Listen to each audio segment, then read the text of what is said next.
À tous les bien-aimés, nous bénissons notre Dieu, le Père de notre Seigneur Jésus-Christ, qui a manifesté encore son amour une fois de plus dans nos vies, nous accordant le privilège de nous présenter devant sa table de grâce, non seulement pour reconnaître ses bienfaits, mais lui présenter cette journée, présenter ces temps, ces périodes, présenter notre vie. Que la gloire lui revienne à lui seul dans le nom puissant de Jésus. Bénissons Dieu parce qu'il nous a toujours bénis. Bien-aimé, que le Dieu d'Abraham, d'Isaac, de Jacob te bénisse, fasse luire sa lumière dans ton sentier et de tout ce que tu fais, afin que la présence de Dieu demeure en toi, dans le nom puissant de Jésus-Christ.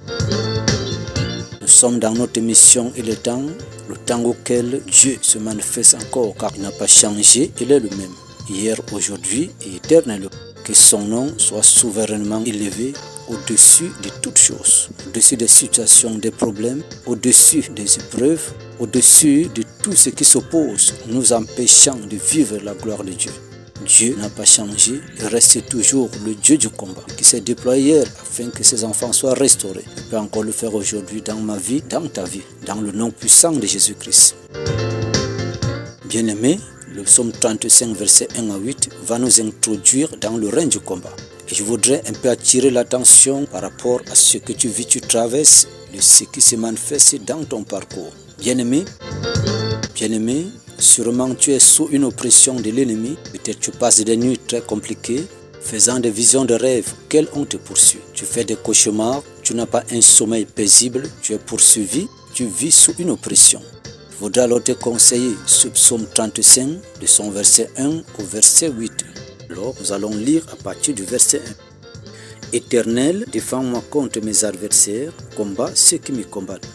Bien-aimé, je voudrais déjà rappeler ici que des psaumes ont été des paroles que les hommes ont élevées devant le Seigneur, mais toutefois que Dieu a rendu sa propre parole. Pourquoi? Parce que c'est lui qui a inspiré ces personnes et Dieu lui-même est entré dans ces paroles, afin que ces paroles cessent d'être des paroles des hommes, mais deviennent la parole de Dieu.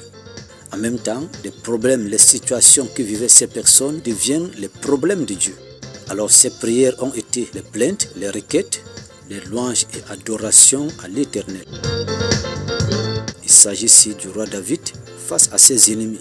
Il a donc ouvert sa bouche et dit à Dieu, Éternel, défends-moi contre mes adversaires. Cela veut dire que, bien-aimé, le roi David avait des adversaires. Et il dit à Dieu, défends-moi contre mes adversaires. Qui est donc cet adversaire? C'est cette personne ou alors cette chose qui s'oppose à ce que tu es, à ce que tu fais, à ce que tu deviens, à ce que tu peux devenir, qui cherche en même temps à te détruire. Oh Dieu, défends-moi. On défend cette personne qui est poursuivie, entourée des ennemis, cette personne qui est accusée, condamnée, qui est face aux obstacles. On défend cette personne qui est face à un conflit, face aux forces supérieures à elle. Voilà pourquoi le psalmiste crie ici à l'Éternel. Éternel, défends-moi contre mes adversaires.